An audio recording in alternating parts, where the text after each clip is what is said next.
Estimados hermanos y amigos, el tema de hoy es afectos y desafectos en la dificultad. Las situaciones difíciles irrumpen en nuestras vidas de forma inesperada, sustituyendo la paz y la seguridad que dan los hechos cotidianos rutinarios por el conflicto y la incertidumbre que produce la adversidad indeseada. Este ambiente complejo no es fácil de gestionar porque se suman factores negativos que traen dolor, preocupación, tristeza, ansiedad, confusión, etc. A todo ello se suma que es en la dificultad cuando conocemos a las personas que conviven con nosotros. En los tiempos de calma, todo el mundo nos parece bueno y amigo, pero en los tiempos revueltos se ve claramente quién está por nosotros y quién está contra nosotros. Si nunca hemos pasado por situaciones difíciles, no conocemos a las personas que forman nuestro entorno. No sabemos quiénes nos aman y para quiénes somos indiferentes. Hablemos en primer lugar de que los desafectos en la dificultad ajena proceden de la maldad y del rencor humano. Era evidente que el rey David había pecado en el pasado contra Dios y que había dado mal testimonio. Pero David se había arrepentido de verdad y Dios le había perdonado. En 2 de Samuel 12, 9 y 13 se dice: ¿Por qué hiciste lo malo delante de sus ojos? A Urías Eteo heriste a espada y tomaste a su mujer y a él lo mataste. Entonces dijo David a Natán: pequé contra Jehová. Y Natán dijo: Jehová ha remitido tu pecado, no morirás. Por tanto, hubo pecado, pero también hubo arrepentimiento, y Dios perdonó. Y aunque Dios le perdonó, le había dicho a David que tendría que llevar las consecuencias temporales del pecado. Esto lo hemos dicho en varias ocasiones ya. Hemos dicho que Dios perdona las consecuencias eternas del pecado, pero no nos libra de las consecuencias temporales del pecado. En 2 de Samuel 12, 10 al 11 y 14 se dice: por lo cual ahora no se apartará jamás de tu casa la espada. Yo haré levantar el mal sobre ti de tu misma casa, y tomaré tus mujeres, y las daré a tu prójimo, el cual yacerá con tus mujeres. Mas por cuanto con este asunto hiciste blasfemar a los enemigos de Jehová, el hijo que te ha nacido ciertamente morirá. El hijo, fruto de aquella relación pecaminosa, debía morir como castigo temporal para David. Y cuando el juicio llegó a David de parte de Dios, él comprobó quiénes le aborrecían por una u otra causa. La traición de Absalón sacó a la luz sentimientos negativos ocultos en personas del pueblo. En 2 de Samuel 15, 6 y 12 al 13 se nos dice: a todos los israelitas que venían al rey a juicio robaba Absalón el corazón, y la conspiración se hizo poderosa, y aumentaba el pueblo que seguía a Absalón. Y un mensajero dijo: el corazón de todo Israel se va tras Absalón. Por tanto, el juicio contra David, el juicio temporal, comenzó con aquella actitud rebelde, sediciosa de Absalón, que, como vimos en estudios anteriores, robó el corazón del pueblo, robó el amor del pueblo que tenían por David, lo robó para usurpar el lugar del rey. Pero detrás de la conducta de Absalón, que era el hijo preferido, no olvidemos, de David, había mucho odio y rencor. En 2 Samuel 15:14 se nos dice que entonces David dijo a todos sus siervos que estaban con él en Jerusalén: huyamos, porque no podremos escapar de Absalón. Daos prisa, no sea que él nos alcance y arroje el mal sobre nosotros y hiera la ciudad a filo de espada. David sabía a lo que estaba dispuesto Absalón. David sabía cuánto odio tenía Absalón. Probablemente Absalón pensó que su padre debió apoyarle cuando asesinó a su hermano Amnón, mirando a otro lado, o quizás viéndolo como un vengador de la sangre. El caso es que Absalón se enfadó con su padre, mató a su hermano y después huyó de Israel y albergó sentimientos muy negativos contra su padre David. En 2 Samuel 14:32 se nos dice que Absalón respondió a Joab: he aquí yo he enviado por ti diciendo que vienes acá con el fin de enviarte al rey para decirle para qué vine de Jesús. Mejor me fuera estar aún allá. Vea yo ahora el rostro del rey, y si hay en mí pecado, máteme. Absalón, según lo que acabamos de leer, no reconocía que había pecado. No reconocía que asesinar a su hermano era un pecado.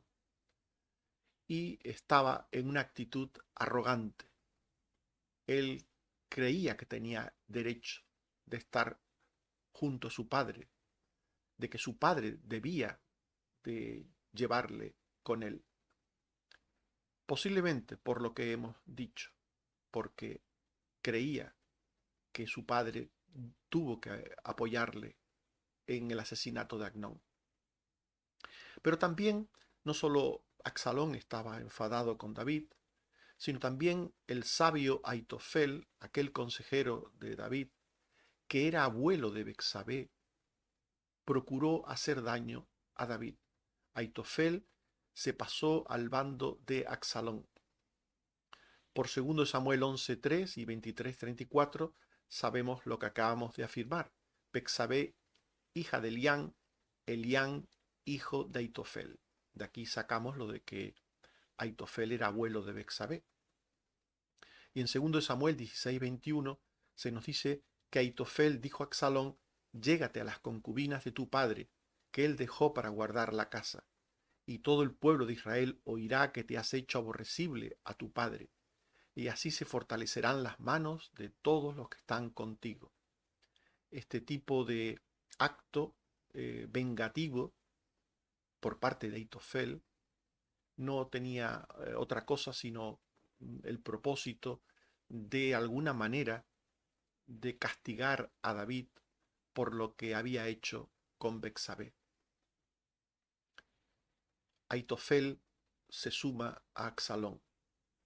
Por tanto, Absalón, aquel gran consejero, y también algunos israelitas odiaban a David sin un motivo personal, sencillamente por seguir ciegamente falsos bulos sobre él.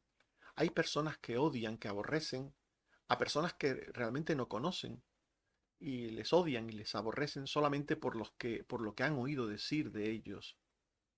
En 2 Samuel 16, 7 al 8 aparece un personaje llamado Simei y nos dice el texto: decía Simei maldiciéndole: fuera, fuera, hombre sanguinario y perverso. Jehová te ha dado el pago de toda la sangre de la casa de Saúl, en lugar del cual tú has reinado. Y Jehová ha entregado el reino en mano de tu hijo Absalón.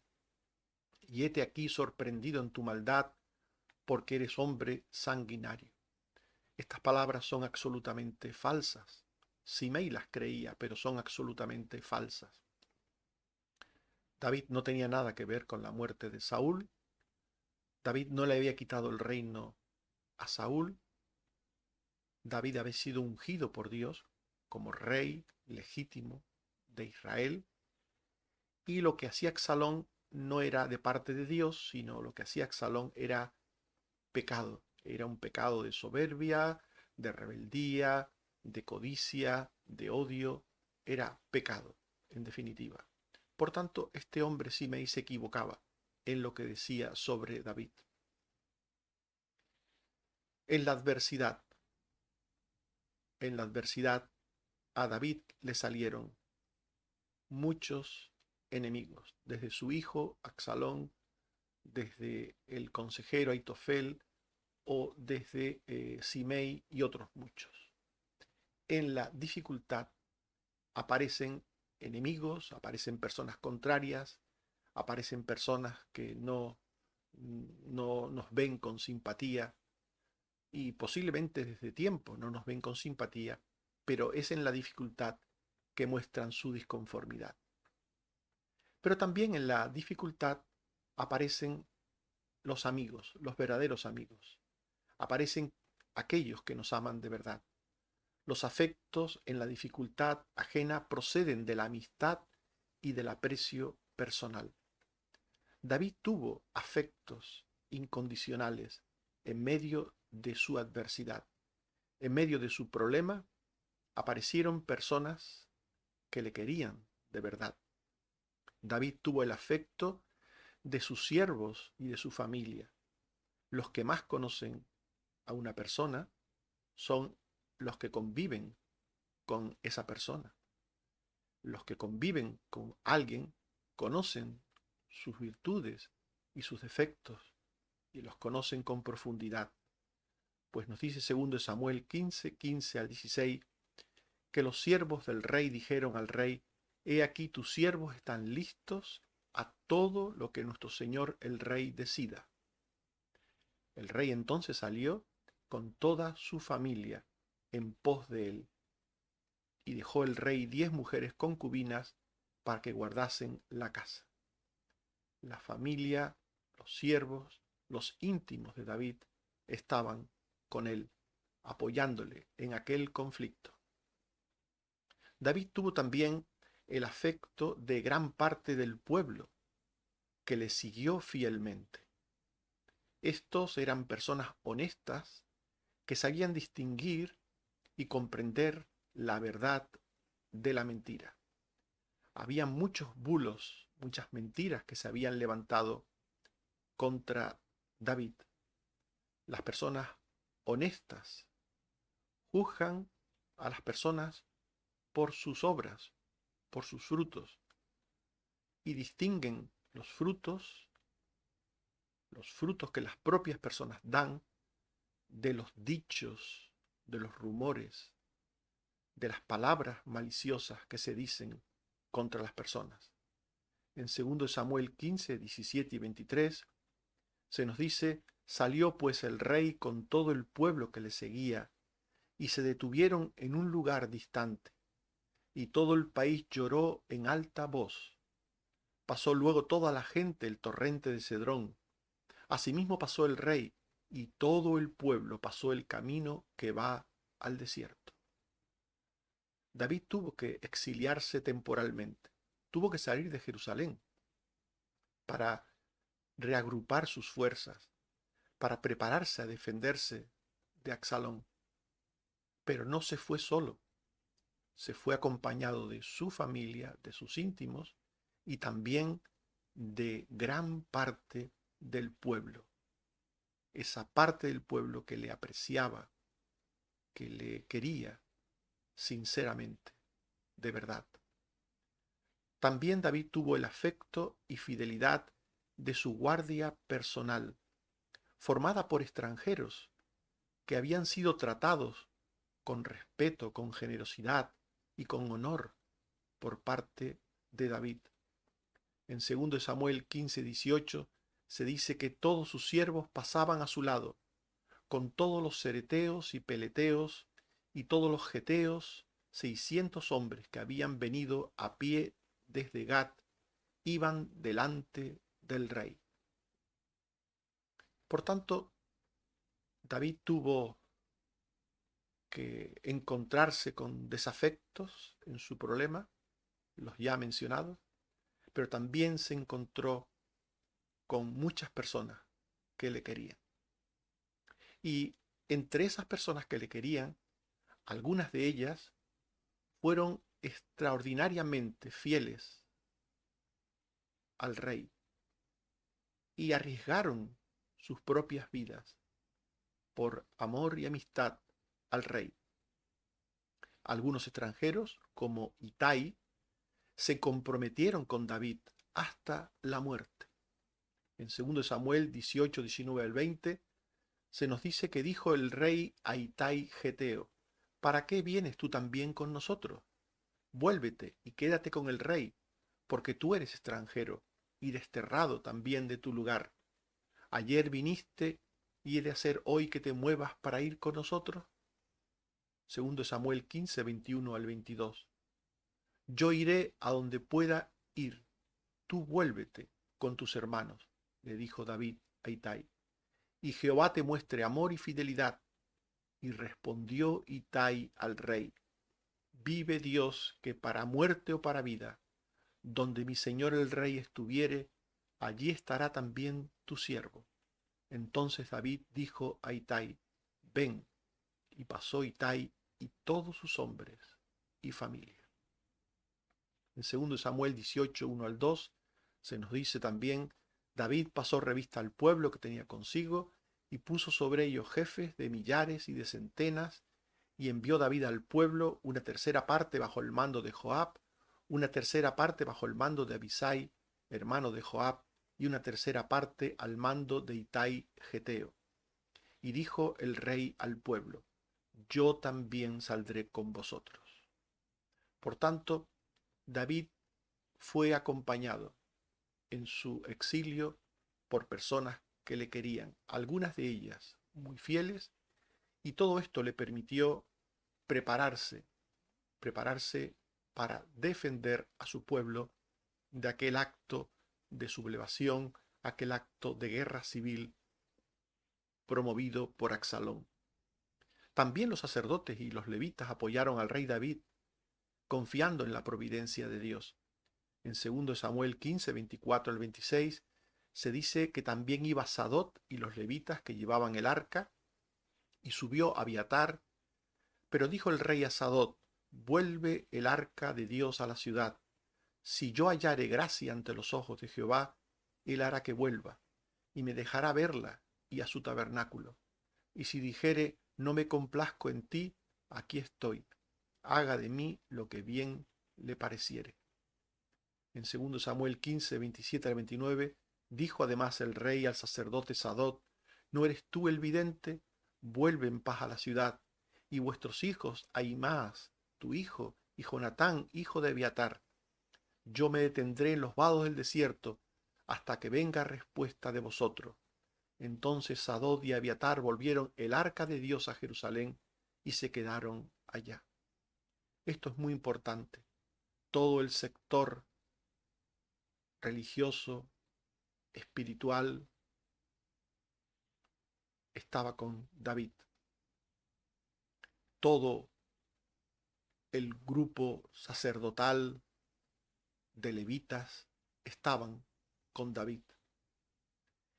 Y además de todo esto, aparece un personaje interesante, otro sabio, el sabio Usai.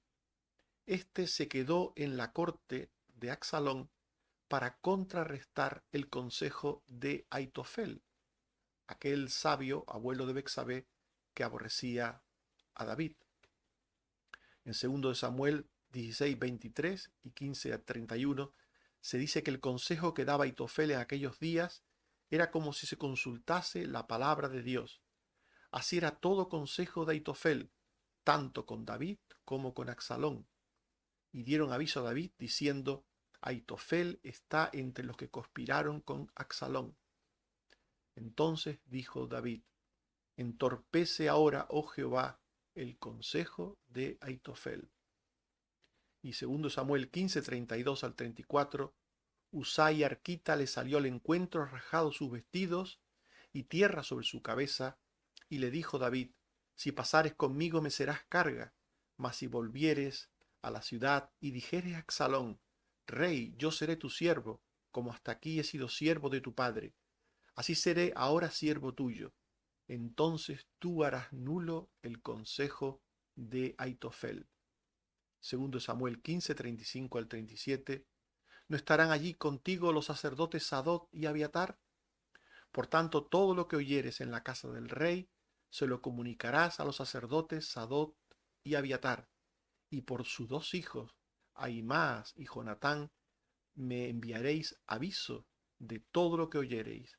Así vino Usai, amigo de David, a la ciudad, y Absalón entró en Jerusalén. David colocó espías a personas que le amaban, que le apreciaban mucho, a costa y riesgo de sus vidas. Colocó espías en la corte de Absalón para que le avisasen de cualquier movimiento contra él, o para que incluso en el caso de Usai pudiera entorpecer el consejo de Aitofel. En definitiva, hermanos y amigos, hemos visto que en las dificultades, en los problemas de la vida, descubrimos los afectos y desafectos de las personas que nos rodean. Los desafectos en la dificultad proceden de la maldad y del rencor humano. Era evidente que David había pecado y dado mal testimonio en el pasado, pero se había arrepentido y Dios le había perdonado las consecuencias eternas del pecado.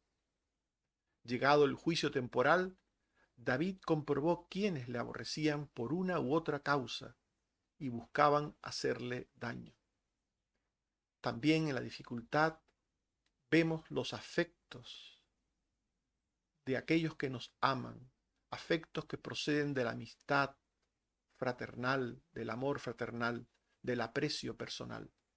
David tuvo afectos incondicionales en medio de su adversidad por parte de sus íntimos, de personas honestas del pueblo y de los extranjeros tratados con honor.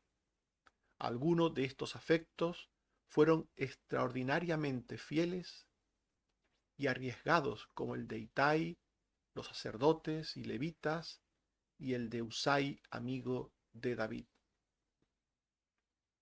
Estimados hermanos y amigos, dice Proverbios 17, 17, en todo tiempo ama el amigo, y es como un hermano en tiempo de angustia. No te olvides, las dificultades, los problemas, nos sirven, entre otras muchas cosas, nos sirven para conocer a las personas que nos rodean. Conoceremos a quienes nos aman y a quienes no nos aman. Que Dios nos ayude, que Dios nos bendiga. Amén. Oremos. Señor, te damos gracias por tu palabra, que nos muestra que tiene siempre un propósito con todo lo que sucede en nuestras vidas. Aún con lo malo, aún con lo adverso, tienes un propósito para nosotros, para bien. Quieres purificarnos, quieres aumentar nuestra fe, quieres darnos confianza, esperanza. Gracias, Señor, porque la dificultad es una herramienta en tus manos para hacernos mejores. Y gracias también porque nos ayuda a conocer a las personas que nos rodean. Por la dificultad conocemos a quien nos ama y a quien no. Gracias, Señor. Te suplico que nos ayudes en lo que tenemos por delante, en la salud. Ayúdanos, Señor. Bendícenos en todo lo que nos espera, en pruebas, en operaciones, en análisis, en todo lo que tenemos por delante, Señor. Ten misericordia de nosotros. Ayuda a Cristina a recuperarse de esta caída que tuvo, de este accidente que tuvo. Ayúdala. Ayuda también a Cora y bendícela, Señor. Sigue ayudando, oh Padre, a aquellos que han tenido problemas de salud y que están terminando de recuperarse, como Carmen Rosa, como Carmen Teresa, como Susana. Ayúdale, Señor.